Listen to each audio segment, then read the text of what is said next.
No, let's go down to the Blazers. We're going to go to the West right now. Blazers dropped down to 5th. They were second most of the year, right? They were first and second most of the year. Yeah. They had a fantastic start. The last 10 games they've been 5-5.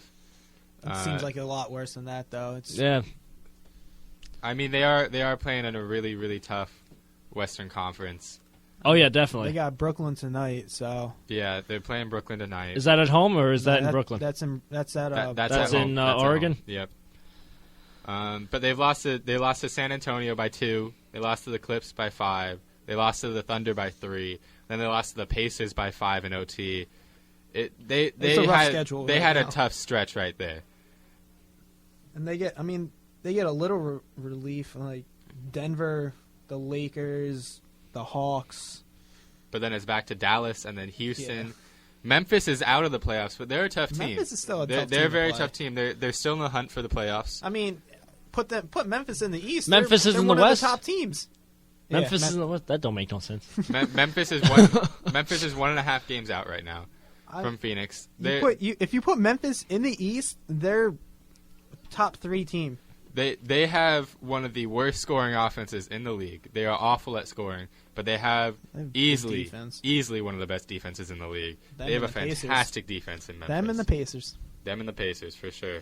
They're one of the few teams in the West who doesn't score over 100 points. They only score 95 per game. Now look up the East. How many teams score over 100? It's a good 3. question. Not even the Pacers score over 100. Really? They play defense too much. Yeah, they play really, really good defense. And the teams, there's 3 teams in the East, 4, that score over 100, and 2 of them score just barely 100. The highest is 104. Where you look at the Atlanta scores 100? Yeah. What? When you look at the West, you get like 106, 107, 107, 108, 103, 104, 105. Just everybody scoring over 105 points. No one plays in the defense West. in the West, though. Oh, who cares? Now the Rockets bumped up to 3. With, of course, they're behind Dwight Howard. You see, Dwight, James Harden? James Harden. Yeah, James Harden. 30 in the first half in the first half. 30 in the first half? 30 in the first half. He had 43 going into the third quarter. I don't think he played the fourth, or going into the fourth quarter. He played a little bit of the fourth. He barely played the fourth quarter and ended with 43 points. They were trying to get him to 50, and then they were like, no, it's not worth it. Yeah. They've been 9-2 in the last 9-1 in the last 10 games, and that one loss was to a really good Golden State team in overtime by 3. I think I watched that game. Who or what pick did the Thunder get for Harden? They traded Harden. They traded him for players. Who? Yeah. They got Reggie Jackson, Mr. October. Yes. Yes. Who else did they get? I don't remember. The main player that they got was Reggie Jackson, who took over for Russell Westbrook when he was injured. Was that worth it? James, I mean, there was no spot for him. He was the 6th man. James Harden was. They missed out. I think they missed out too. They miss him tremendously. They can't pay him. But who was blocking him from being a starter? It was just the fact that he was so good coming off the bench, and it just, instead of putting all 3 of your stars on the floor at a time, like you space them out, you can go for the first 6 minutes of a game. You can go Westbrook and Durant, and then you can take Westbrook out. You have Durant and Harden. Okay, it's just spacing, and then so you're never without one of your star players on the floor. All right. So the Thunder received Kevin Martin, Jeremy Lamb, and 3 draft picks on top of that. Jeremy Lamb he's going to be good. He's looking up. Okay, and they also got how many draft picks? 3. 3 from that year. Yeah. Okay. All right. So they got a hefty haul for him. Yeah.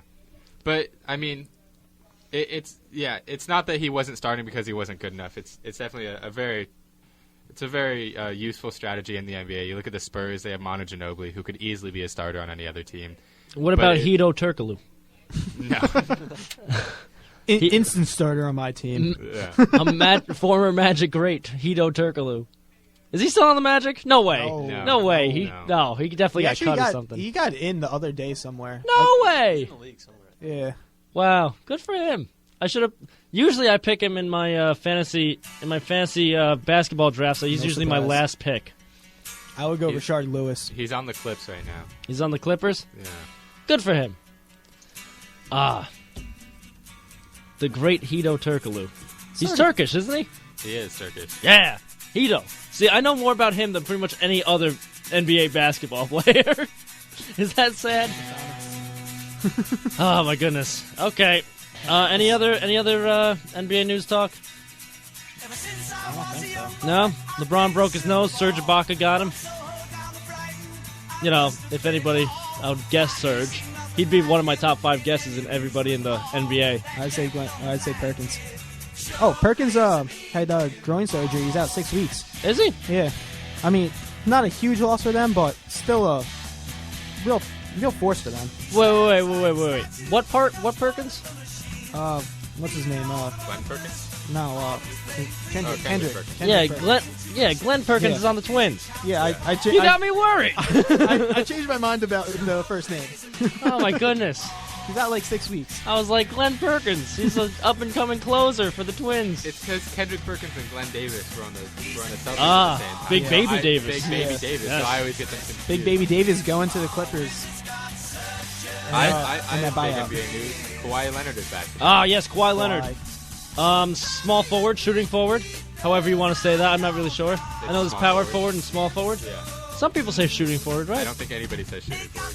It's shooting guard. I always get that confused, though. Don't worry. Okay, good. Yeah, of course. He's been out for quite some time. Broken hand. 14, broke his 14 pinky. or 16 games. Yeah. Broke his pinky, and they kept replaying on SportsCenter. I hate them for that. Ah, gotcha. Hate when they do Little that. squeamish, Evan. I'm not a fan of when you can actually see the bone. Like, Oh, So you weren't a fan of the Kevin Ware injury? I did not watch the Kevin Ware until someone decided to put it right in front of me, and I still do not like her for that one. That was very rude of her to do. all right, so Kawhi Leonard's coming back, which is always great for the Spurs. He's a solid player, to say the least. And, of course, it's good for my fantasy basketball team. Anything else? Oh, Mike Trout signed a 1-year, $1 million contract. And I wish Steve was here to explain it, because I know you're like, what? That's it? But he was actually making like $413,000. So it's actually a pay raise for him.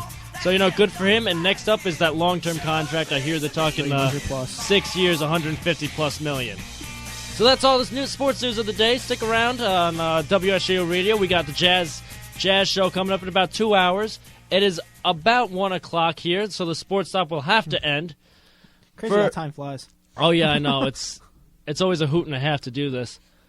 But for my partners, Evan McGuire, Atticus George, of course, Troy came in. Very happy to have you. I'm James Mitchell saying goodbye, and life is good today, so let's keep it that way. Have a nice Wednesday.